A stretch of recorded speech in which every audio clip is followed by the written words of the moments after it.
Il y a une question qu'il faut qu'on garde en face, qui a déjà été évoquée tout à l'heure, qui est cette relation entre ceux qui produisent du savoir et ceux qui transmettent des informations, entre les savants et les journalistes, qui n'est pas une relation évidente, y compris aujourd'hui, y compris entre certains de ceux qui sont dans la salle, puisque chaque savant, chaque possesseur d'un domaine de compétences se sent très souvent trahi par la façon dont un journaliste reflète sa discipline, quelles que soient les bonnes intentions du journaliste.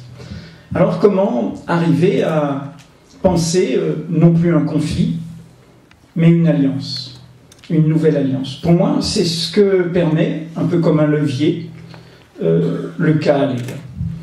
Il permet de dépasser une situation que nous sommes en train, je crois, de dépasser, parce que tout le monde a fait du chemin, qui a été celle, je dirais, du conflit le plus élevé tel qu'il fut théorisé, avec une légitimité, une efficacité, et en même temps, de mon point de vue, des théorisations contestables, par Pierre Bourdieu quand il a écrit sur la télévision ou l'emprise du journalisme.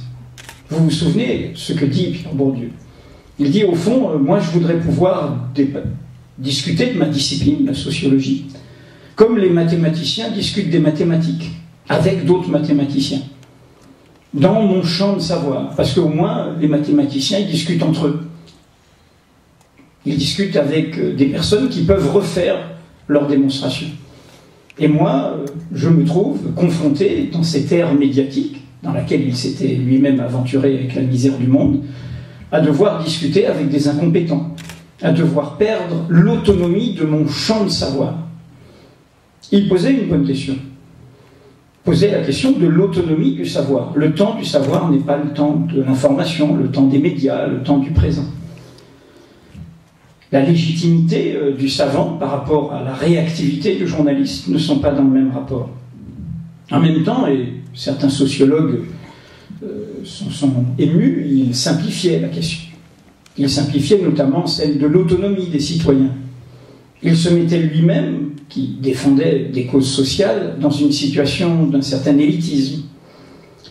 Cette idée qu'au fond, disait-il par exemple, que la télévision faisait l'opinion, sans penser que le citoyen qui regarde la télévision, et Georges Simmel a été cité tout à l'heure, il y a une sociologie qui pense l'autonomie des individus, et que les individus ne sont pas des moutons, ne sont pas des temps de cerveau disponibles.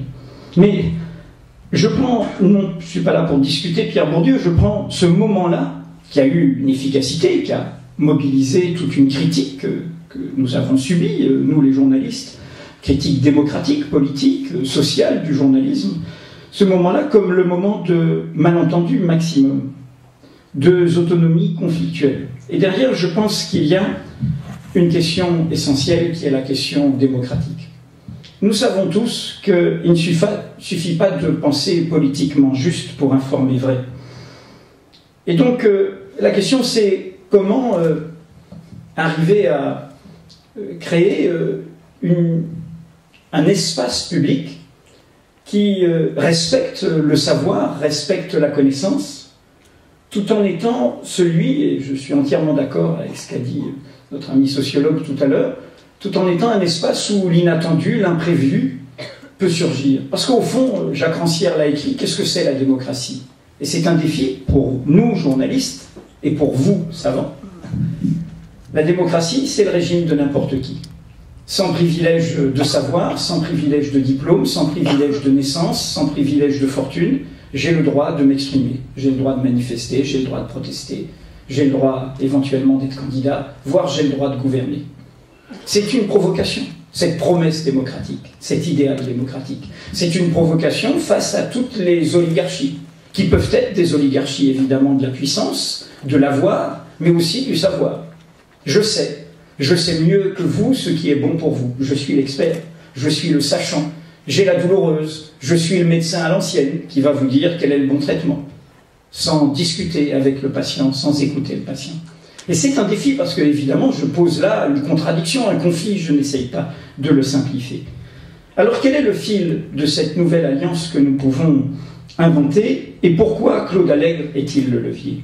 Ce fil, pour moi, se résume à cette expression, les vérités de fait.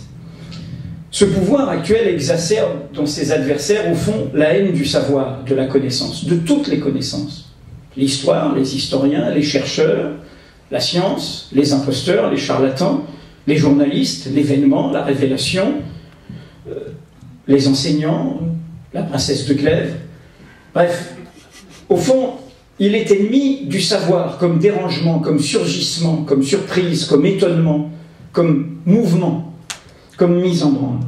Et cette expression que j'ai employée, les vérités de fait, car il y en a qui concernent le passé, il y en a qui concernent telle et telle discipline, il y en a qui concernent le présent, les pouvoirs, leurs parts secrètes, c'est une expression d'un texte que je tiens pour le manifeste philosophique de ce qui peut nous rejoindre et qui est nous rassembler, et qui est le manifeste philosophique de ce qu'est l'événement en démocratie, qui est un texte de la philosophe Hannah Arendt de 1967 qui s'appelle « Vérité et politique », où elle oppose deux types de vérités. Les vérités qu'elle appelle de raison, mais nous pourrions dire d'opinion, de préjugés, de convictions, de raisonnements, de croyances, et il y en a de toutes sortes, des très pertinentes et des très folles, des très raisonnables, utiles, et des très déraisonnables et dangereuses. Et puis des vérités de fait, pas une vérité avec un grand V, des vérités de fait qui font ce buzz qui permet de discuter, autour duquel les opinions vont se construire. Et c'est dans ce sens qu'elle défend la place du journalisme, en disant combien le journalisme, très souvent, qui apporte des vérités de fait dérangeantes, est beaucoup plus menacé, beaucoup plus calomnié, beaucoup plus contesté que le journalisme d'opinion, qui dérange moins, c'est une opinion contre une opinion. Mais s'il n'y a que mon opinion contre ton opinion, mon raisonnement contre ton raisonnement, ma conviction contre ta conviction, mon préjugé contre ton préjugé, et ainsi de suite, il n'y a plus de monde commun. Pour qu'il y ait un monde commun, il faut qu'il y ait cette construction et cette légitimation au cœur de l'espace public de vérité de fait. Voilà ce que je voulais dire. Je pense que derrière tout ça, nous sommes devant, et cela m'inquiète en prévision de ce qu'il y a devant nous dans l'année et demie qui vient. Il y a eu une période de la critique du sarkozysme où nous n'étions pas beaucoup. Et où au fond, voilà, tout le monde suivait ces audacieux ou écoutait ces audacieux. Et puis maintenant, grâce au travail de certains, maintenant arrive le moment où certains se disent le pouvoir va nous arriver comme un flux mûr. Et du coup, ce que ce pouvoir a révélé passe au second plan. C'est-à-dire combien, si ce pouvoir est arrivé, c'est parce que nous n'avons pas prêté suffisamment attention aux questions démocratiques. Et comment les refonder profondément. Beaucoup de propositions ont été faites, mais c'est ce que je voulais dire en écho ici.